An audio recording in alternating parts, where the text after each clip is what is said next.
Hi, my name is Catherine Roseland from Board Game Geek TV here at Spiel 2013.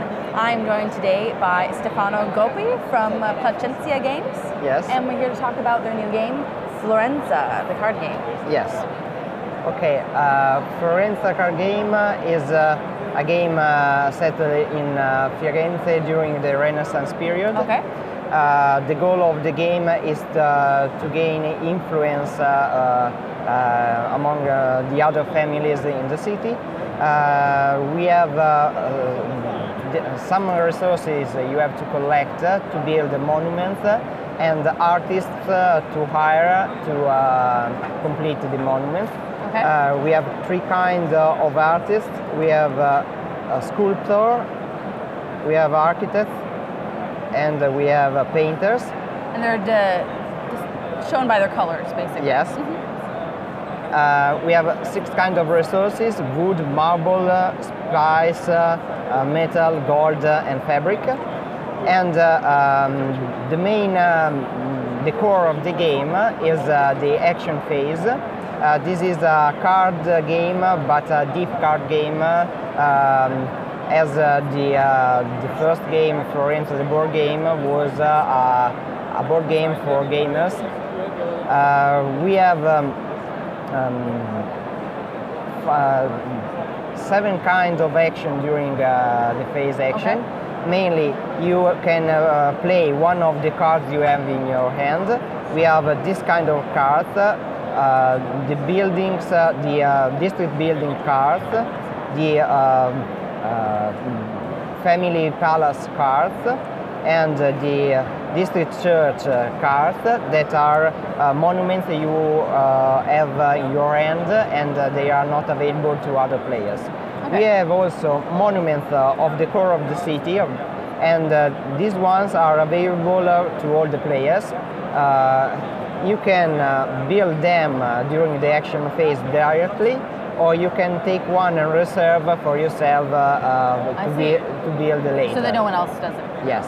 But if you don't build until the end of the game, you have to lose the points scored on the card. Ah, okay. So you have to make sure that whatever you reserve, you're able to build later in the game. I see.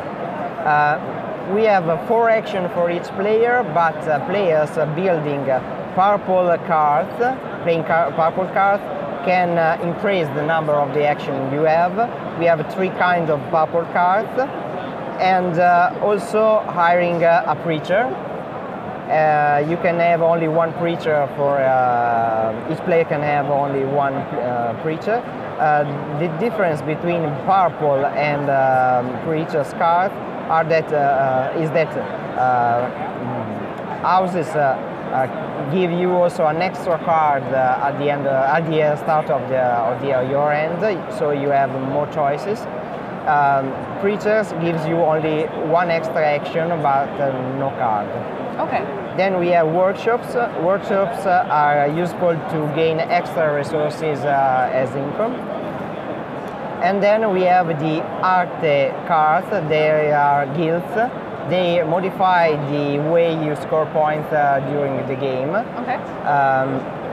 Each art gives you a different advantage, and mainly you score games for the building you build and for the artist you hire. Yeah. This card means that in the game we have 2 cards of this artist, with a value of 3 and a value of 4. Okay. When you pay for him, you flip and discover the value. You don't know what the value is. Yes, until you flip and you put on the other card just to complete it. You can also use one of the central cards to gain extra resources. Just you use an action to flip and take the resource. Or you can sell one of your resources for 200 coins. Okay. Or you can make an exchange 1-to-1. You give 1 resource and you give back, you take another one. And once these have been used, and they have been used for the rest of the game, is that correct? when you flip and until the other turn you can use. Okay, so they're used until the next turn. Yes. I see. If you don't have enough coins to hear the famous artist, you can hear the anonymous one, just paying less, 50 coins, but scoring no points. But also this one you can use only once for in each turn. At the end of the turn, you discard all the artists you haven't used, and all but two of the monuments. The highest monument remains in play. And you can reserve only one of the cards that you have in your hand, and all the resources and the coins. Okay. This card is the card of the captain of the people. Yeah. Is the player that starts the turn. Every player performs one action, then the second, the third, the fourth. Then who has built the Palagio performs the action. Who has built the Casamento performs the action. The same thing for the Casa and for the Preacher. Okay. At the end of the game, who is the captain of the people scores one extra point, and he has the opportunity to choose one of the resources you gain as an income. You have a base income of 200 coins, one marble and one wood, and then one other resource chosen by the captain of the people, and then everything that comes from the cards you have played. The game takes 5 turns to be played. Starting from 2 up to 4 players. And how long will the game last? About 1 hour. About an hour. Okay. About an hour. During the phase turn, you can also reserve an artist. You can go to the market. You can sell, buy, and exchange resources in a worse way than with the cards.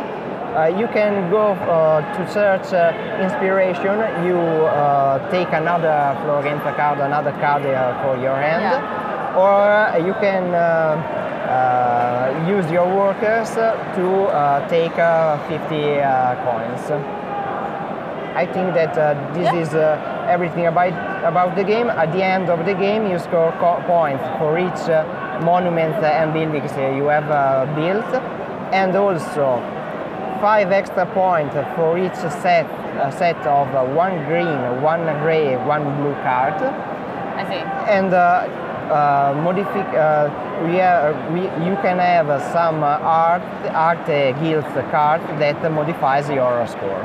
Great. Well, thank you very much. You're welcome. Is this game available now to buy? Yes. Great.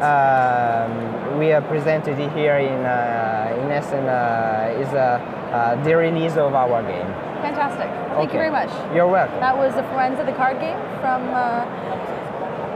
Florenza game. Yes. There we go. Thank you. Okay. Thank you very much. You're welcome.